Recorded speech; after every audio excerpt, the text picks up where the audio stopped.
The latest tech. I'm Alexa. I can answer your questions. Interviews. And we are evolving, and we are seeing an amazing opportunity that's happening. Accessibility. Accessibility is one of our core values. This is Double Tap TV. Welcome to another edition of Double Tap TV. Thank you guys so much for being here. Our email address for you to get involved is feedback@doubletap.online. If you want to get involved on Twitter, we can absolutely welcome you there as well. It is @DoubleTapCanada with the hashtag AskDoubleTap. I am Marc Aflalo. Steven Scott joins me every single week. Not only here, Steven, but also on Double Tap Canada, which airs every Thursday at 8 p.m. Eastern live on AMI Audio. We're having a lot of fun with that, aren't we? Oh, we are. I think my wife's getting worried how much time we spend together, but other than that, it's all going well. Yeah, I get the questions from my wife often, especially because 8 p.m. Eastern after a long day on a Thursday. Then again, I think, Stephen and Sean are getting up or going to bed and getting up at 1 o'clock in the morning to do the show. But it is a lot of fun. This week, we've got a really packed show. We've got two guests lined up because we're talking about the security and the Internet of Things. And when I say the Internet of Things, a lot of people have heard the term IoT, but really at the end of the day, we're talking about any kind of smart home device or devices that are connected to the Internet in some way, shape, or form. Yeah, it's a really interesting area because people are worried. And in some cases, they are right to be because, you think about it, we're placing microphones everywhere in our house, everywhere in our lives. But I say to people who have told me in the past, well, I don't want to buy an Amazon Echo because I don't want something listening in on me. I'll say, well, do you have a mobile phone? Yes. Oh, all right, well, that's listening to you then. And if you've got a smart TV, that's got a microphone in it. It's probably listening to you as well. Do you have a laptop? Yes. That's got a webcam. It's probably watching you as well. So you could get a little bit paranoid about these things. Are they really watching us? I'll be honest. I don't think anyone's watching me in my life, Mark. I think I'm a pretty boring guy. If you just want to see a fat guy sit and, wade through technology, then, feel free. But I somehow doubt people are going to be that keen. I think the truth is, it's about being safe and about being security conscious. I remember when Robin Christopherson was on in our second season, and we're talking all about things that the Amazon Echo did that we weren't necessarily aware of. That was one of the things he said. The camera's there and you can cover it. Yeah. Those are one of those things that one of those little things that you can do to help your safety. Another thing that I always recommend to people when they ask me about this stuff is make sure that location services are off on things like photos in your camera so that it's not imprinting the GPS coordinates of where you've taken photos. There are so many different small things that we can do to make that experience a lot more safer, or safer in our heads, I think, at the end of the day. And there are some companies out there, like we're going to be talking to Linksys later on in the show, and in their routers, they're actually taking a step forward, and they're talking about not only the security of your devices, but the security of your family and your home, and they're taking it very seriously, and they've got some pretty cool programs that we're going to talk about later on in the show about just that, keeping those devices secure. And of course, also on the show, we're going to be talking to Ring. Ring has created one of the first video doorbells, Stephen, that has come to existence. It was one of the first that I got my hands on, and I think it was the first that was really successful. I believe it launched as a Kickstarter campaign. They got rejected on Shark Tank. I think it was Shark Tank. They got rejected, and they laughed all the way to the bank when Amazon went ahead and bought them, later on, and started integrating this incredible product into so many different things that we use on a daily basis. And I can't imagine my life without that device there. Can you? No, I'm a very lazy person. I like getting up late in the day, and especially at the weekend, right? And what I love doing is answering the door to the postman by not answering the door, but instead by speaking to the postman via my smartphone and saying, just leave the parcel on the doorstep, will you? Thank you very much. Goodbye. Meanwhile, I can go back to sleep. I love that feature. And a lot of people say it's about security, and it is. Of course, it's about security. Knowing who's at your front door before you open it is great. And look, video doorbells, video intercoms have been around for a long time, but they were quite intrusive because you had to sometimes wire them into your house. And you tend to find maybe only older people would ever get them. Whereas now everybody can access this technology, and it's so easy, and it all runs off wireless, which is brilliant. You can wire them in if you want. You don't have to do that. But what it does is it allows you to get that security of your home. So we talk about smart device security and thinking cleverly about our devices in the home. But what about your home itself? And that's where Ring comes in, really. It's about looking after your home. So when I'm away or I'm somewhere else, I can still be able to know what's going on outside my front door. If someone comes to my door, I know who it is. It doesn't just act as a doorbell, it acts as a security guard. As someone approaches my property, I have the ability to know that person's there because of the motion sensor. And that's amazing. That goes much further than a doorbell. That's a guard in that case. And it will immediately tell me someone's at your door and I can see who that person is. I've got a track of who that person is, the time they've come to the door. It's recorded. So if something happens, say in the area, maybe there's a burglary or someone's been moving around, then I'm able to use that video and say, look here, I can give this to the police. And it therefore makes your home safer. And I think in a lot of cases, burglars are becoming wise to this and they're keeping away from homes. I mean, there was a long time, Mark, where we would hear people talk about alarm systems. An alarm system in a home would keep the burglar away. If they saw the alarm system outside, they'd think, maybe not. Well, with this, because they know they're going to be on camera and recorded, even if they grab the thing, this is the other thing, even if they grab the Ring doorbell, yank it off the wall and run away with it, it still captures it and it still sends it to your phone. So as they're running up the street, you'll get maybe a stream of that before it cuts off, but you'll still get that video. So, it's really powerful. It's a really powerful piece of kit and it really does make your home smarter but safer. So we are talking all about securing not only your home, but securing those devices as well. So we take a quick break here on Double Tap TV and we come back and let's have a conversation with the Ring. Let's find out how they began and where they are at today. All that and more coming up here on Double Tap TV. For more great Double Tap TV content, visit ami.ca/doubletap.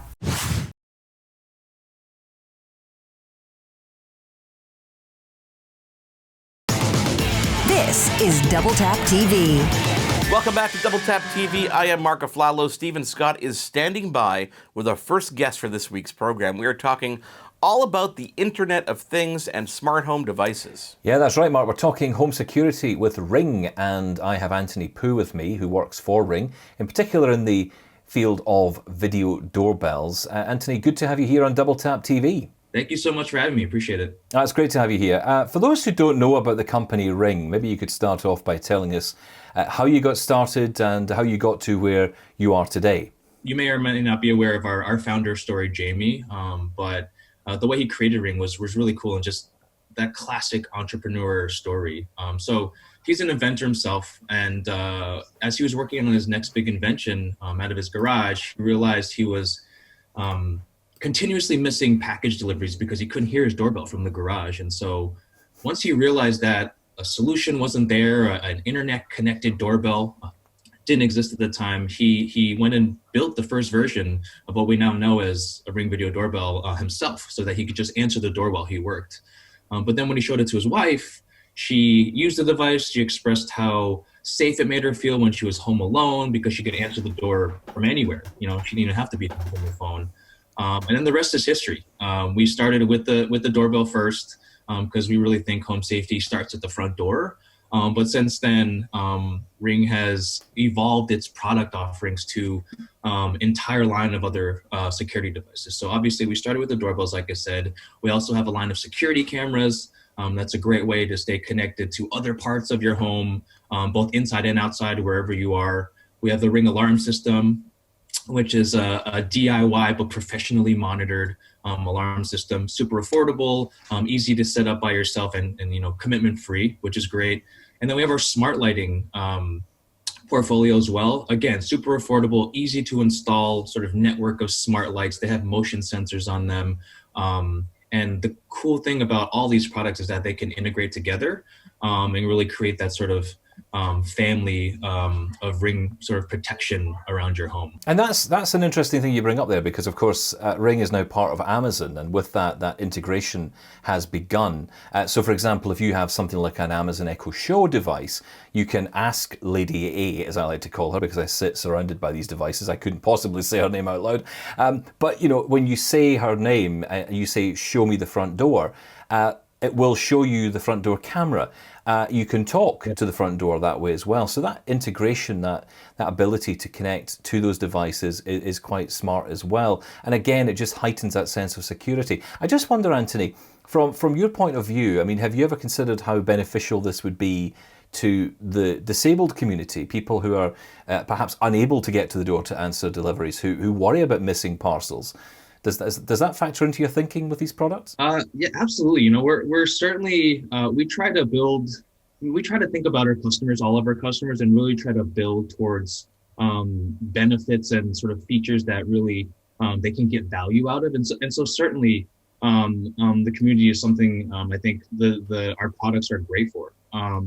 You know, the idea of having that safety net of not having to open the door is huge. I think people who potentially can't make it to the door in time or make it to their phone in time and maybe would miss a visitor, you know, this really is a great solution. And I think yes, is certainly products that could work well for disabled people in the community, and something we would continue to be interested in creating more features and products around to support. So I guess my final question to you, Anthony, is where does Ring go next? You've mentioned about integrations with Amazon Echo, which is brilliant, of course, but where else can this home security world go with Ring?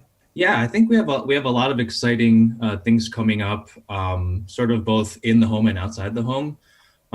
We actually recently announced some auto products to both protect your car, have visibility around your car. So sort of moving out of the home to auto is one really cool thing. We've expanded inside the home as well, and really working towards the sort of best security, personal security that you need. One of the really cool products we also announced was the Always Home Cam, which is an autonomous camera that can go to certain areas of your home if there is a motion alert triggered. So, you know, again, really speaking on that innovation, we're always constantly thinking about what's next. And, you know, obviously we're very focused on home security, but we really want to push the boundaries of what's possible and really offer customers in our community great ways to continue to feel safe at home. Anthony, really appreciate what you do, and really appreciate you coming on here to Double Tap TV. Stick around, guys. We've got one more special guest because we want to tackle the security of our smart home and the security of these internet-connected devices. It is Double Tap TV. Get your say. Email us feedback@doubletap.online. And on Twitter, we are @DoubleTapCanada. And if you use that hashtag #AskDoubleTap, we will get to your questions on our program. Stick around. Back with more Double Tap TV in a moment. Love Double Tap TV? Listen to AMI Audio for Double Tap Canada every Thursday at 8 p.m. Eastern for news and reviews on everything tech.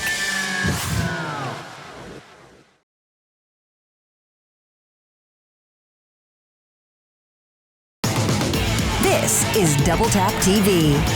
Welcome back to Double Tap TV. Thank you guys so much for being here. If there's anything that you want to tell us, maybe you have some experience with that Ring video doorbell, feedback@doubletap.online is our email address. You can also find us on Twitter. It is @DoubleTapCanada with the hashtag AskDoubleTap. Stephen Scott, you know, Ring, when I think of Ring, I remember that it was one of the first smart video doorbells that I ever purchased. And I've used a lot of them. You know, there's a lot of companies out there trying to mimic what they do. But no one has really come to the experience, the speed, the efficiency, and the quality that Ring has brought to the market. Yeah, and it's tight integration now with Amazon and, you know, the Amazon Echo, being able to, you know, see your doorbell from your Echo Show or even from your Fire TV stick, you know, really just enhances the product. And they keep adding these new features even to, you know, the very first doorbell, which I've got. We're talking all about things IoT, the Internet of Things. So naturally, when we think of smart home devices and keeping these devices not only reliably connected, but also secure, my head goes to Linksys. I've been recommending Linksys VELOP routers and Linksys mesh routers for quite some time now. So let's welcome our next guest. He is a senior product manager over at Linksys. Matthew Kiesler, welcome to Double Tap TV. Thank you so much for taking the time out of your, I know, busy day to join us to talk all about routers and security. Thank you, Mark. Thank you for having me. I'm excited to talk about it. Matt, before we dive into the security of things, because I know that's always top of mind when it comes to any internet-connected device, I want to talk about your guys' lineup of routers, because you have a great new lineup of mesh routers with brand new Wi-Fi 6 compatibility. Let's talk about what's available now, and let's talk about the benefits of Wi-Fi 6. Yeah, with no question, we have quite a bit out in the market now, and we've had some exciting things come out in the past future. First of all, we've had some of your traditional looking routers in the space while adopting our Linksys intelligent mesh technology. So they're giving you that state of the art experience while still meeting some of those traditional looks for those users that want to kind of follow that path as well, while also having our Velop MX5300, which was our first Wi-Fi 6 router we launched back in October. Both of these routers are going to give you that capability of getting that Wi-Fi 6 speed, while also giving you security like WPA3 with that feature as well. And then for those new users who are just purchasing their first Wi-Fi 6 device, or maybe just got their first mobile phone, but doesn't want to maybe spend $399 for a new mesh Wi-Fi router, you can go with our MR7350. This is a dual band router that is going to give you that great Wi-Fi 6 capability at $149. And still at the backbone of all of our technology is our interoperability amongst all of our Linksys intelligent mesh products. So giving you that ability to grow and expand based off of your internet needs. Matt, a lot of people come to me and they say, okay, what do you recommend in terms of routers? But one of the questions I have lately is, will Wi-Fi 6 make a difference to me today? Now, of course, if they have a device that supports Wi-Fi 6, I always tell them you're definitely going to see it. But I also recommend that people still dive into it because you're kind of future-proofing yourself. Am I on the right page there? No question. And we're seeing improved performance on Wi-Fi 5 devices with the Wi-Fi 6 router. So it'll definitely give you those perks as well. And if we like to admit it or not, we don't like to make changes to our routers very often, and we tend to hold on to them for a long period of time. So we always like to advise to future-proof yourself, help you grow into your technology. And our experience now is changing so frequently with our internet usage, especially in the past 6 to 8 months. A year or two, 10 years ago, you maybe have 6 devices at the beginning of the year and 7 at the end. Now that's changing from week to week. And if you're going to just purchase a router at the bare minimum of what you need today, you're going to exceed those capabilities rather quickly. So taking advantage of Wi-Fi 6 not only is going to help your existing products, but really lay that foundation for you to grow into over the next following years. Talk to some of our viewers who invested about a year or so ago in a brand new Velop system, for example, that didn't have Wi-Fi 6. And to those listeners or viewers who are not really aware, what are the benefits of the mesh technology? And if someone did upgrade about a year ago, can they benefit from adding Wi-Fi 6 into their mesh?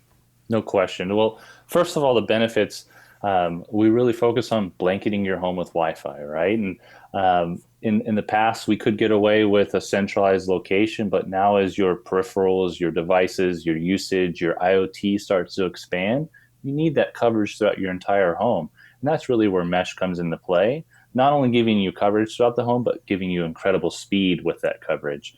Now, with Linksys, when we focus on interoperability, if you happen to make that investment a couple of years ago or a year ago and you purchased our Velop tri-band system, but now want to get into Wi-Fi 6, by all means, you can purchase that product and take those and extend that network beyond as child nodes, as we call them, in your infrastructure. You could also give those to loved ones, family, or friends, and they can run as an independent system as well. So we really focus on that dynamic interoperability to expand on your needs. Yeah, that's definitely one of those things I tell people, that because of the nature of the mesh technology, if you're going to get a Wi-Fi 6 Velop, for example, or a compatible Wi-Fi 6 mesh product, I always recommend, now let's make that your first primary node. Exactly. Get yourself up and running and let you use the older ones, that quote unquote hand-me-downs, as your secondary ones, because it'll help you benefit from everything that goes along with it. Exactly. Let's dive into the security of things. So how does Linksys focus on securing those smart home devices? People have light switches, people have doorbells. The list really is endless. I mean, sprinkler systems, so many different things. What is Linksys doing, and what is there on the routers that actually protect those devices? So I think at Linksys, the core foundation of our organization, we focus on security. Security devices and devices that are connected to our network has been and will always be a top priority for us. Our security team is working around the clock in collaboration with external security researchers as well to continuously ensure that our products are secure and are offering the latest levels of security. Also, while we offer automatic firmware updates, one of the very first networking companies to offer that, we continue to preach about it, but it's something that should never be overlooked, because we need to be fully accountable and responsible for our system security and safety, and being able to continuously update those and keep our users secure. But beyond that, when you start looking at WPA3, as we alluded to earlier, and that new level of certification, and as we see more and more devices supporting that, it's critical that your network supports it as well, which is what we focus on. And all of our new networking products will continue to adopt that as well. And then when you start expanding beyond that and looking at Linksys Shield, so making sure your children's devices are safe and secure while protecting them from malicious content. And we're also excited to bring two-step authentication to our users here in the future as well. So continuing to expand. But we also have a resource center, and we can share that with you on being able to advise and inform our users not only how to keep your network secure by using complicated passwords, but that rule applies to all your IoT devices as well, because those serve as a potential intrusion point into your network. So you have to continue to be vigilant in your network and your devices connected to your network. Well, I'm looking forward to that. I feel like that could be a show in itself, quite honestly, talking about how that works and the potential benefits. If you were to give one piece of parting advice for people who are, have their brand new Linksys mesh system, they've got a lot of smart home devices, and they want to make sure everything really is secure, is it just making sure the auto updates are there and keeping on top of that kind of stuff? Well, luckily our auto updates are turned on automatically for you, so that's something that's going to take care of you right out of the gate. But a lot of it is being mindful of where you're placing your products. We have a habit as users of, okay, I have a dead spot in the living room, so I'm going to place a node there because it's a dead spot. Well, you have to remember the same Wi-Fi connection, right? So be mindful of your placement and utilize our setup flow to help you address the most optimal placement for your network. But at the end of the day, let's address the best needs that support your home, and I think Mesh is going to be able to address your expanding development in your Wi-Fi connected space. Yeah, you make a very good point there. I always tell people, in terms of placement, you can't extend stuff that's not there. So if you want to get something to the far end of your home, don't think of just putting it in the far end of your home, unless of course you're hardwiring it, which is great. But bring it a little bit closer so that it can truly mesh and expand the entire coverage, which is pretty cool. And before I let you go, I want to kind of give you a little applause, because I have a bunch of friends who I've always recommended Velop to, who've had the opportunity for one reason or another to work with your support team. And they've had nothing but incredible things to say in terms of the help people have provided to walk them through some problems or issues, or just optimizing things there. So if you guys are out there with your brand new Velop system or your brand new mesh router, don't be afraid to call that toll-free number and get support. You will not be, no one's going to laugh at you. There's no problem that is without reach. Matt, thank you so much for taking the time to join us. We're definitely going to hold you to that promise there and have you on in a couple months and talk about more Linksys aware features. Please. Thank you, Mark. It was a pleasure. Thank you so much to Matt for joining us. Thank you, of course, to everybody for being along for the ride. If you guys want to get involved, feedback at doubletap.online is our email address. On Twitter, we are at DoubleTapCanada. And don't forget that hashtag AskDoubleTap. On behalf of Steven Scott, I am Mark Aflalo. Thank you to all our guests for being here this week. We will speak to you again next week on Double Tap TV. For more great Double Tap TV content, visit ami.ca/doubletap. Hosted by Mark Aflalo and Steven Scott. Editing, Will Attar. Production assistants, Wendy Kaufman. Content review, Zachary Aflalo. Voiceover, Anna Vicino. Integrated Described Video Specialist, Ron Rickford. Coordinating Producer, Jennifer Johnson. Director Production, Kara Nye. Director Programming, Brian Perdue. VP Content Development and Programming, John Melville. President and CEO, David Arrington. Copyright 2020, Accessible Media, Inc.